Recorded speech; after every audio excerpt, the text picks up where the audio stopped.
তারা ধরে লাশটাকে এইভাবে নিক্ষেপ করে, কেমন জানি ময়লার ভাগাড়ের ময়লা ওখানে ফেলতেছে, ওগুলার নিয়ে ময়লার মধ্যে ফালাই দিয়ে। হায় হায়, ইসলাম কি বলে জানেন? ইসলাম আমার আপনার জন্য গরু হালাল করছে, মুরগি হালাল করছে, খাসি হালাল করছে। বিসমিল্লাহ বলে আল্লাহর নামে জবাই দিয়ে খাচ্ছেন, কোনো অসুবিধা নাই। কিন্তু হাদিসের মধ্যে আসছে, নবীজি বলেন কিয়ামতের দিন দুনিয়ায় যদি কেউ একটা চড়ুই পাখিকে অন্যায় ভাবে মারে, চড়ুই পাখি বিনা কারণে মারছে, কোনো কারণ ছাড়া, আল্লাহর নবী বলেন কিয়ামতের দিন ওই পাখিটা রক্তাক্ত অবস্থায় আল্লাহর সামনে দাঁড়িয়ে যাবে।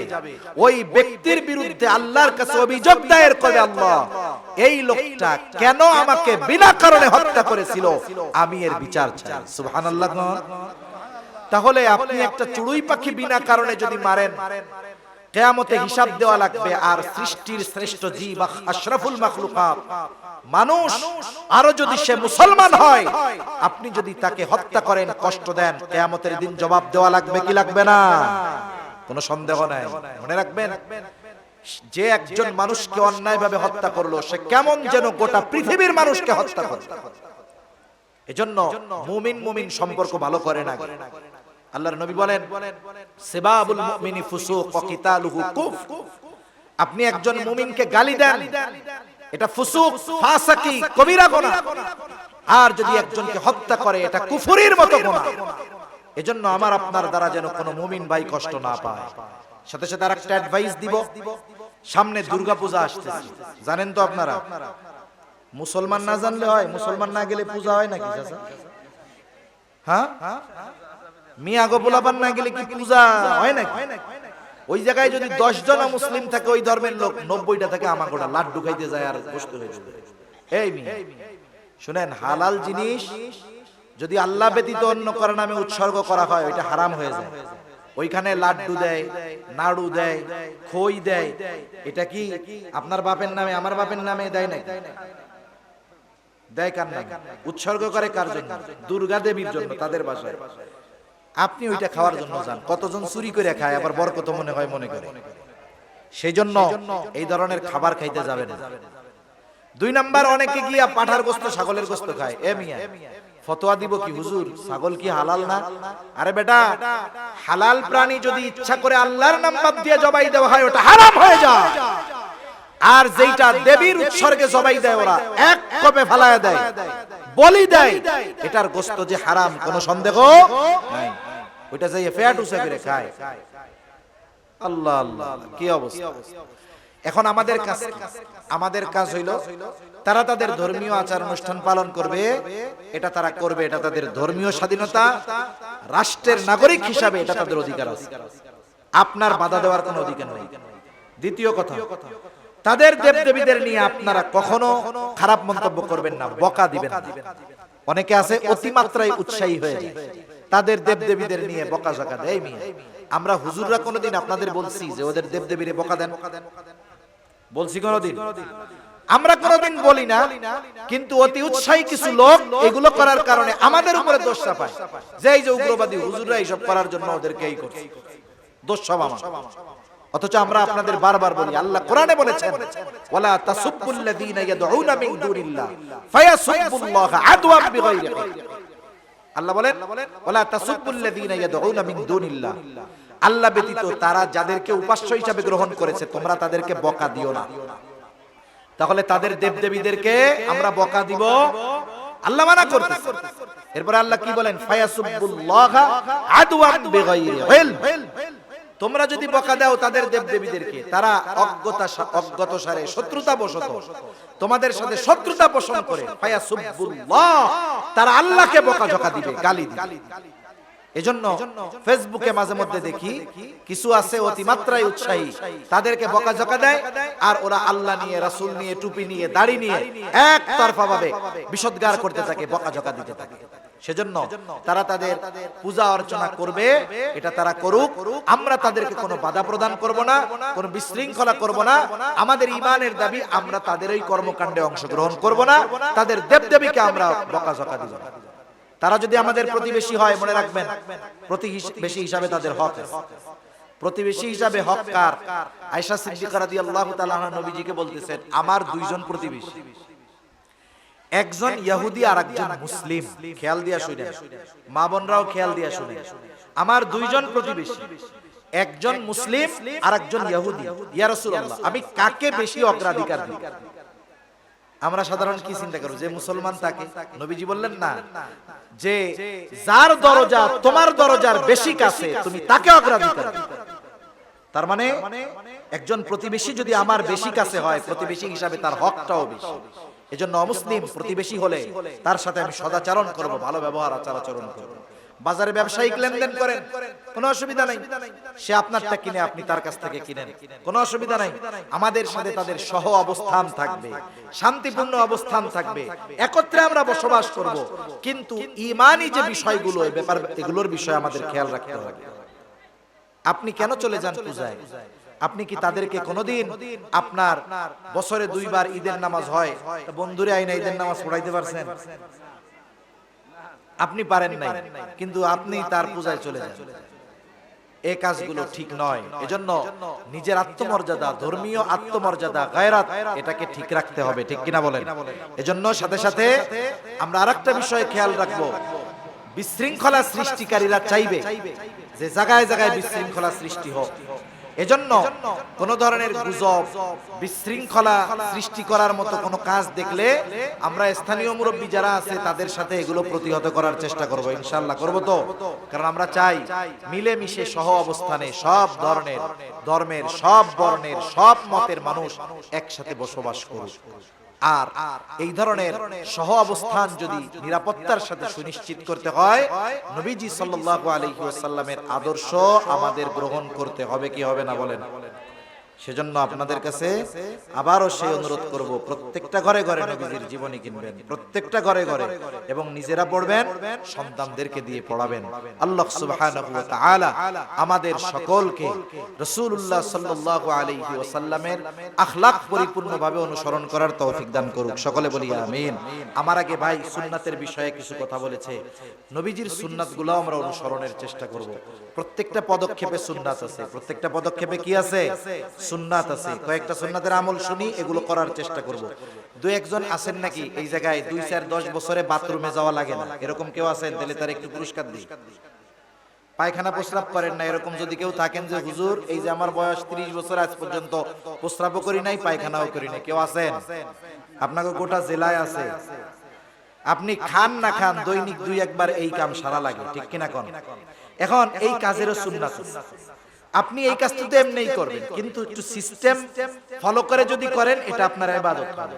বাথরুমে ঢোকার আগে মাথা ঢাকবেন, কি ঢাকবেন? জবাব দেন, কি ঢাকবেন? গামছা দিয়া হোক, টুপি দিয়া হোক, মাথা ঢাইকা ঢুকবেন। বাথরুমে ঢোকার আগে দোয়া পড়বেন, মোটা মোটা সুন্নাতগুলো বলতেছি। ঢোকার আগে দোয়া পড়বেন, পুরো দোয়া মুখস্থ নাই। আল্লাহুম্মা ইন্নী আউযু বিকা মিনাল খুবুসি ওয়াল খাবিস মুখস্থ নাই, আপনি শুধু আউযু বিল্লাহ এইটুক পড়ে ঢুকে যান, হয়ে গেল। ঢোকার সময় বাম পাটা দিবেন। কোন পা দিবেন? বাম পা দিবেন। বাথরুমে ঢুকবেন, টিস্যু পেপার ব্যবহারে অভ্যস্ত হবেন। টিস্যু পেপার ব্যবহার করবেন, পানি দিয়ে পরিষ্কার হবেন, সাবান দিয়ে সুন্দর মতো হাত ধুয়ে ফেলবেন। এরপরে ডান পা দিয়ে বের হবেন। কোন পা দিয়ে? ডান পা দিয়ে বের হয়ে আবার দোয়া পড়বেন। যদি পুরা দোয়া না পারেন, গুফরানাকা আলহামদুলিল্লাহিল্লাযী আযহাবা আন্নিল আযা ওয়া আফানি, পুরা দোয়া না পারলেন শুধু গুফরানাক এতটুকু পড়লেও হবে, হাদিসের মধ্যে আসছে। গেল। এইবার ওযু করবেন, পবিত্র হবেন। এই যে আপনি যদি সুন্নাত তরিকায় করেন, এই বাথরুম করাটাও আপনার ইবাদত হিসেবে আমলনামায় যোগ হবে। সুবহানাল্লাহ। প্রতিদিন খান না 3 বেলা? 3 বেলা খান তো? খাই আমরা। খাওয়ার সময় সুন্নাত তরিকায় বসার চেষ্টা করব। যদি সব সময় না পারি, প্রথমে একটু চেষ্টা করব, এরপরে বসবো। দস্তরখান বিছায়া খাবো। আপনি পলিথিন বিছাইতে পারেন, আপনার ডাইনিং টেবিলে খাইতে হয়, যদি খান জায়েজ আছে, অসুবিধা নেই, ওখানেও দস্তরখান বিছান। খানা পড়ে গেলে আপনি যেন উঠাইতে পারেন। অনেক সময় আমরা দস্তরখান বিছাই খানা পড়ে গেলে উঠানোর জন্য না, ওর মধ্যে ময়লা ফেলানো, এটা করা যাবে। ওটা আপনি বিছায় খানা পড়লে উঠায় খাবেন। ডান দিক দিয়ে খানা শুরু করবেন, বিসমিল্লাহ বলে শুরু করবেন, খাবেন আর মাঝে মধ্যে আলহামদুলিল্লাহ বলবেন। খাওয়ার শেষে প্লেটটা ভালো মতো চাইটা বুঝে যাবে, এরপরে আঙ্গুলগুলো চেটে খাবেন। এগুলো সব সায়েন্টিফিক উপকারিতা। এই যে আমরা আঙ্গুল চেটে চেটে খাই, অনেকে বড় লোকই ভাব দেখাই আঙ্গুল চাইটা খাইলে কি হবে, দেখ প্লেটও চাইটা খাইতেছে, আঙ্গুলও চাইটা খাইতেছে। রাক্ষস। আরে মিয়া, হাতের মধ্যে এই যে রেখাগুলো আছে, ধার ধার না, এটা মরে গেলে তো এটা থাকে না, এটা চলে যায়। জিহ্বার মধ্যে ধার ধার আছে না, জিহ্বাতে সমান না, ধার ধার আছে। এই দুই ধার ধারে যখন ঘষা লাগে একটা লালার সৃষ্টি হয়। মনে রাখবেন, এই লালা আমাদের পরিপাক তন্ত্রে গিয়ে খাবার হজমের জন্য সহযোগিতা করে। এজন্য যারা ভালো মতো প্লেট হাত চেটে খায়, এদের খাবার দ্রুত হজম হয়। এজন্য ভালো মতো হাত চাইটা খাবেন। খাওয়া শেষ আপনি হাত ধুয়ে ফেলবেন, আলহামদুলিল্লাহ, কমপক্ষে আলহামদুলিল্লাহ বলবেন। এই তো খাইলেন, ইবাদত হয়ে গেল। আপনি পান করেন, পানি খান, চা খান, বসে খাবেন, বিসমিল্লাহ বলে খাবেন। যদি অবস্থা দাঁড়ানোর মতো না হয়, অনেক জায়গা আছে বসার উপায় নাই, দাঁড়ায় খাওয়া লাগতেছে বাধ্য, সেটা ভিন্ন। কিন্তু বসার সুবিধা থাকলে আপনি ডান হাতে বসে খাবেন। অনেকে ইচ্ছা করে বাম হাত দিয়ে খায়, আল্লাহ ডান হাত ভালো রাখছে, ইচ্ছা করে বাম হাত দিয়ে কেন খাও? তোমারে যদি আমি কই বাম হাত দিয়ে ভাত খাও, সেটা তো খাবা না। তুমি বলো হুজুর এটা কোনো সামাজিক কথা হইলো যে হাত দিয়ে পরিষ্কার করে হাত দিয়ে আবার খাওয়া যায়? তাহলে তুমি পানি পান করো, চা পান করো, বাম হাত দিয়ে কেন করো? লজ্জা লাগে না তোমার?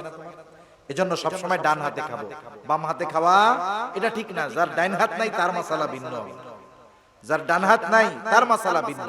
এজন্য এই জীবনের ছোট ছোট কাজগুলো, প্রতিনিয়ত যেই কাজগুলো, এগুলো আমরা একটু নবীর পদ্ধতিতে করার চেষ্টা করব তো কাজগুলো তো করি, একটু নবীর সুন্নাত অনুযায়ী করব, তাহলে দেখা যাবে আস্তে আস্তে আমাদের জীবনের ভান্ডারে বড় জ্ঞান অর্জন হয়ে যাবে। আরেকটা বিষয় মনে রাখবেন, আপনারা অনেকে শুনছেন, আমি অনেক কথা বলছি, সব কথা সবার জন্য প্রযোজ্য নয়। সুন্নাতের কথা মুরব্বী সুন্নাত অনুযায়ী চলে, ওনার এই কথাটা আর গ্রহণ করার দরকার নেই, কারণ এইটা ওনার আগেই আপলোড দেওয়া আছে। যার যেই কথাটা দরকার মনে করেন যেটা আমার মধ্যে নাই, আমার মধ্যে আমানতদারিতে নাই, আমার মধ্যে ইনসাফ নাই, আপনি ওইটাকে গ্রহণ করেন। এক মাহফিল থেকে একটা, এক মাহফিল থেকে কয়টা? সিরাজগঞ্জে অনেক মাহফিল হয়, আপনি এই সিজনে যদি 30টা মাহফিলে যান, একটা একটা করে কথা যদি আপনি আপনার ভান্ডারে সংরক্ষণ করেন, অথবা একটা নোটবুক লেখেন যে আমি এই মাহফিল থেকে এই কথাটা শিখলাম, ইনশাআল্লাহ আমি আমানতদার হব। এই মাহফিল থেকে আরেকটা জিনিস শিখলাম, আমি ন্যায়পরায়ণ হব। এভাবে আপনি আপনার জীবনের জন্য কিছু সংগ্রহ করেন, এগুলো আখিরাতের কাজ হবে, করা যাবে তো ইনশাআল্লাহ। আল্লাহ সুবহানাহু ওয়া তাআলা যে কথাগুলো হলো আমাদের আমলের তৌফিক দান করেন, সাথে সাথে আয়োজক বৃন্দ যারা তাদের কবুল করেন, আর যেই 5 জন দুনিয়া থেকে চলে গেছে একই পরিবারের, এটা আসলে হৃদয় বিদারক একটা বিষয়। আল্লাহ তাআলা তাদেরকে শাহাদাতের মর্যাদা দান করেন, মাহফিল এলাকার হেদায়েতের জরিয়া হিসাবে কবুল করেন, কিয়ামত পর্যন্ত এই মাহফিল জারি রাখার জিম্মাদারি আল্লাহ তাআলা নিয়ে নেন। আল্লাহ তাআলা আমাদের দ্বীনের উপরে চলার তৌফিক দেন। যেই পরিবর্তন বর্তমান দেশে হয়েছে, এই পরিবর্তনের আলোকে আগামীতে একটি সুন্দর সমৃদ্ধিশালী বসবাসযোগ্য দেশ গড়ে তোলার ক্ষেত্রে আমাদেরকেও যথাযথ ভূমিকা রাখার তৌফিক আল্লাহ দান করেন। সকলে বলি আমিন। ওয়া আখিরু দাওয়ানা আলহামদুলিল্লাহি রাব্বিল আলামিন। আসসালামু আলাইকুম ওয়া রাহমাতুল্লাহি ওয়া বারাকাতুহু। দোয়া হবে, দোয়ার পরে আমরা যাব ইনশাআল্লাহ। কথা বলবে না? আসেন আসেন।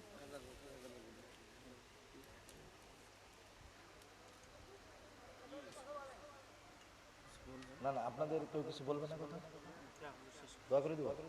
আমরা দুরূদ শরীফ পড়ি। আল্লাহুম্মা সাল্লি আলা মুহাম্মাদ ওয়া আলা আলি মুহাম্মাদিন কামা সাল্লাইতা আলা ইব্রাহিম ওয়া আলা আলি ইব্রাহিম ইন্নাকা হামিদুম মাজিদ। আল্লাহুম্মা বারিক আলা মুহাম্মাদিন ওয়া আলা আলি মুহাম্মাদ কামা বারাকতা আলা ইব্রাহিম ওয়া আলা আলি ইব্রাহিম ইন্নাকা হামিদুম মাজিদ। উল্লাপাড়ার মানুষ আসলে খুব জেন্টেল, ভদ্র, মার্জিত। অনেক জায়গায় দেখা যায় কি, যদি খাবার থাকে আগে খোঁজ নেয় ডেক্সি ডুক্সি আছে না, তাহলে চিন্তা করে জামুনে দোয়ার আগে, বুঝেন নাই, দোয়ার একটু আগে গেলেই তো হইল। তা আলহামদুলিল্লাহ আপনারা শুরু থেকে ধৈর্যের সাথে বসে আছেন, আপনাদের মোবারকবাদ। পরবর্তী মোবারকবাদ এই জন্য, এরকম সিস্টেম অনেকে দিয়ে দেয়, কিন্তু এমন বিশৃঙ্খলা হয় পোটলা পাইয়াই দৌড় মারে। আলহামদুলিল্লাহ একজনও ওঠে না, আমি খেয়াল করতেছি একজনও ওঠে নাই। আল্লাহ তাআলা এই যে সুন্দর আচরণ করেছেন, এটা মজলিসের একটা আদব, এটা মজলিসের একটা সৌন্দর্য। যেহেতু আপনারা এই জান্নাতি বাগানের সৌন্দর্য রক্ষা করেছেন, মুসাফির আমার জন্য আপনাদের জন্য দোয়া করি, আল্লাহ তাআলা যেন আমাদের আখিরাতের অরিজিনাল জান্নাতের বাসিন্দা হিসেবে কবুল করেন।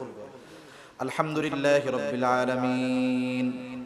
والعاقبة للمتقين الصلاة والسلام على خير خلقه محمد وعلى آله وأصحابه أجمعين ربنا ظلمنا أنفسنا وإن لم تغفر لنا وترحمنا لنكونن من الخاسرين ربنا آتنا في الدنيا حسنة وفي الآخرة حسنة وقنا عذاب النار ربنا لا تزغ قلوبنا بعد إذ هديتنا وهب لنا من لدنك رحمة إنك أنت الوهاب ওগোদয়াময় আল্লাহ, গভীর রজনী পর্যন্ত দিনই আলোচনা করার পরে গুনাহ মাখা হাত আমরা তুলে ধরেছি। হায় আল্লাহ, রাত যত গভীর হয় দুনিয়ার মানুষের দরজাগুলো বন্ধ হয়ে যায়, আর রাত যত গভীর হয় আপনার রহমতের দরজা তত উন্মোচিত হয়। হায় আল্লাহ, আমরা গুনাহগার, আপনি গফফার। আমরা গুনাহ করতে ভালোবাসি, আপনি ক্ষমা করতে ভালোবাসেন। আল্লাহ, আপনি আপনার গফুর গফফার রহিম রহমান নামের উসিলায় যে যেখান থেকে হাত উঁচু করেছে আমাদের বিগত জীবনের সকল ধরনের গুনাহগুলো মাফ করে দেন ইয়া রাব্বাল আলামিন। আমাদের আত্মীয় স্বজন যে যেখানে আছে মাফ করে দেন। আয় আল্লাহ, যারা দুনিয়া ছেড়ে চলে গেছে মাফ করে কবরগুলো আপনি জান্নাতের টুকরো বানায়া দেন। খাস করে আশেপাশে যত কবরস্থান আছে, আয় আল্লাহ, যত মুরব্বি শুয়ে আছে সকলের গুনাহগুলো মাফ করে কবরগুলো জান্নাতের টুকরো আপনি বানায়া দেন। আয় আল্লাহ, যে সমস্ত মুরব্বিরা বেঁচে আছে তাদের সুস্থ দীর্ঘ নেক হায়াত আল্লাহ আপনি দিয়ে দেন। খাস করে আজকের এই মাহফিল আপনি কবুল করে নেন। আয় আল্লাহ, মাহফিল আয়োজনে যারা অক্লান্ত পরিশ্রম করেছে কবুল করে নেন। আয় আল্লাহ, বিশেষ করে যুবকদের কবুল করে নেন, ইসলামের প্রকৃত খাদেম হিসাবে কবুল করেন। মুরব্বীরা যারা পরামর্শ দিয়ে এলাকাবাসী সহযোগিতা করেছে মাহফিল কামিয়াবির জন্য সকলকে কবুল কইরা নেন। মাহফিলকে এলাকার হেদায়েতের জরিয়া বানায় দেন। কিয়ামত পর্যন্ত মাহফিল জারি রাখার জিম্মাদারি আল্লাহ আপনি নিয়ে নেন ইয়া রাব্বাল আলামিন। খাস করে আমরা যারা হাত উঁচু করেছি, আমাদের মধ্যে হয়তো অনেকের মা নাই, অনেকের বাবা নাই, অনেকে হয়তো নিজের হাতে মুহাব্বতের মা বাবাকে কবরে শোয়ায় রাখছে। আল্লাহ, দুনিয়ার অপর প্রান্তে আমেরিকার খবর মুহূর্তের ভিতরে পাওয়া যায়, দেখা যায়। 3 হাত মাটির নিচে ওই মুহাব্বতের মা বাবার কবরের খবর জানাও যায় না, দেখাও যায় না। হায় আল্লাহ, গুনার কারণে যদি কারো মা বাবার কবরে আযাব হয়, এখানে উলামায়ে কেরাম আছেন, তালিবুল ইলম আছে, আপনার দাড়ি পাকা বান্দা আছে, অনেক যুবক আবেদ আছে, নাবালক মাসুম বাচ্চা আছে, পর্দার অন্তরালে মা বোনেরা হাত উঁচু করেছে। যাকে পছন্দ, যারা আমল পছন্দ, তার আমলের উসিলায় ওই মা বাবার কবরের আযাব আল্লাহ আপনি মাফ করে দেন। কবরগুলো জান্নাতের টুকরো বানায় দেন। কিয়ামতের দিন হিসাব সহজ করে জান্নাতের ব্যবস্থা আপনি করে দিয়ে যাদের মা বাবা বেঁচে আছে সুস্থ দীর্ঘ অনেক হায়াত দিয়ে দেন। আল্লাহ, আয় আল্লাহ, আমাদের স্ত্রী সন্তান আমাদের জন্য চক্ষু শীতলকারী হিসাবে কবুল করে নেন। অনেকের সন্তান অবাধ্য আছে, সন্তানগুলাকে আপনি বাধ্য করে দেন। অনেকের বিবাহযোগ্য কন্যা আছে, উত্তম দিনদার পাত্রের ব্যবস্থা করে দেন। আমাদের প্রত্যেককে নববী আখলাকে সুসজ্জিত হওয়ার তৌফিক আল্লাহ আপনি দিয়ে দেন। খাস করে যুবক সহ আমাদের সকলকে সকল প্রকার গুনাহ থেকে বেঁচে থাকার তৌফিক ও হিম্মত আল্লাহ আপনি দিয়ে দেন। আপনার এবং আপনার হাবিবের মুহাব্বত আমাদের অন্তরের মধ্যে ভরপুর করে দেন। মা বোনদের পর্দা নিশিন বানায় দেন। 5 ওয়াক্ত নামাজ যথাযথভাবে আদায় করার তৌফিক আল্লাহ আপনি দিয়ে দেন ইয়া রাব্বাল আলামিন। আমাদের দেশের উপরে খাস রহমত নাজিল করেন। আসমানি জমিনি সকল প্রকার বালা মুসিবত থেকে হেফাজত করেন ইয়া রাব্বাল আলামিন। আমাদের দেশ নিয়ে যারা ষড়যন্ত্র চক্রান্তে লিপ্ত আল্লাহ তাদের হেদায়েত দেন, না থাকলে ধ্বংস করে দেন। আয় আল্লাহ, খাস করে ফিলিস্তিনের মজলুম মুসলমানদের জন্য আপনি সাহায্যকারী হয়ে যান। জালেমগুলোর হেদায়েত দেন, না হলে আল্লাহ তাদের ব্যাপারে চূড়ান্ত ফয়সালা নেন। আয় আল্লাহ, যারা দুনিয়া ছেড়ে চলে গেছে শাহাদাতের মর্যাদা দেন। আয় আল্লাহ, এখন পর্যন্ত জালেমদের বিরুদ্ধে যারা লড়াই করতেছে আল্লাহ তাদেরকে আসমানি সাহায্য দান করেন। আল্লাহ, সম্প্রতি সময়ে দেশের মহব্বতে জালেমের বিরুদ্ধে যারা জীবন উৎসর্গ করেছে, আমাদের দেশের ওই সমস্ত তরুণ যুবক যারা, তাদেরকে শাহাদাতের মর্যাদা আল্লাহ আপনি দান করেন ইয়া রাব্বাল আলামিন। যারা অসুস্থ আছে সুস্থতা দান করেন আল্লাহ। আয় আল্লাহ বেনামাজিদের নামাজি বানায়া দেন, সুন্নাতবিহীন মানুষগুলোকে আপনি সুন্নাতওয়ালা বানায়া দেন। আয় আল্লাহ কার মনে কি চাওয়া জানি না, সকলের মনের নেক চাওয়া নেক আশাগুলো কবুল করে নেন। আয় আল্লাহ আমাদের সকলকে বারবার মক্কা মদিনা জিয়ারত করার তৌফিক দেন। আয় আল্লাহ এ দুনিয়া ছেড়ে একদিন আমাদের সকলকে চলে যেতেই হবে। আয় আল্লাহ এই মুহাব্বতের মা সন্তান বাড়ি ঘর ছেড়ে চলেই যেতে হবে আল্লাহ। আয় আল্লাহ জানি না আমাদের মধ্যে হয়তো কারো নামটা এখনই আসমানি দপ্তরে মৃত বলে লেখা হয়ে গেছে। আয় আল্লাহ হয়তো কারো কাফনের কাপড় বাজারের কাপড়ের দোকানে চলে আসছে, হয়তো কারো কবরের বাসটা জাড়ের মধ্যে পেকে গেছে আল্লাহ, হয়তো কারো কবরের চাটাইয়ের দোকানে চলে আসছে আল্লাহ। হায় আল্লাহ জীবনের অন্তিম সময় যখন মালাকুল মউত মৃত্যুর পয়গাম নিয়ে হাজির হয়ে যাবে আল্লাহ, আমাদের সকলের জবানে আপনি তাওহীদের কালিমা নসিব করে দিয়েন আল্লাহ। আমাদের সকল প্রকার কল্যাণ দিয়েন, সব কল্যাণ থেকে আল্লাহ আমাদের হেফাজত করেন। আমাদের একে অপরের প্রতি মুহাব্বত ভালোবাসা আপনি জাগ্রত করে দিয়েন আল্লাহ। আমরা সম্মিলিতভাবে সুখী সমৃদ্ধিশালী একটা দেশ গঠন করতে পারি সেই তৌফিক আল্লাহ আপনি দান করেন। اللهم إنا نعوذ بك من الهم والحزن والعجز والكسل والجبن والبخل وضلع الدين وغلبة الرجال يا رب العالمين। খাস করে এই গ্রামের এক পরিবারের 5 জন বজ্রপাতে নিহত হয়েছে আল্লাহ, আপনি তাদেরকে শাহাদাতের মর্যাদা দান করেন। আয় আল্লাহ তাদের পরিবার পরিজন আত্মীয় স্বজন যারা বেঁচে আছে আল্লাহ তাদেরকে উত্তম প্রতিদান দান করেন। রব্বি জাআলনি মুকিমাস সালাতি ওয়া মিন যুররিয়্যাতি রব্বানা ওয়া তাকাব্বাল দুআ রব্বানা ইগফির লি ওয়া লিওয়ালিদাইয়া ওয়া লিল মুমিনিনা ইয়াওমা ইয়াকুমুল হিসাব।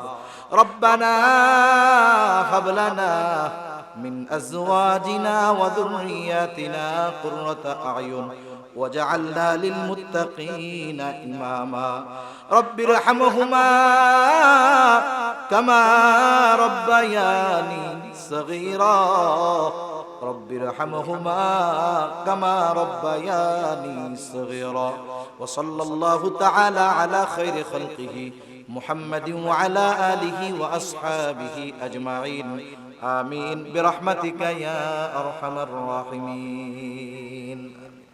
سبحانك اللهم وبحمدك أشهد أن لا إله إلا أنت أستغفرك وأتوب إليك.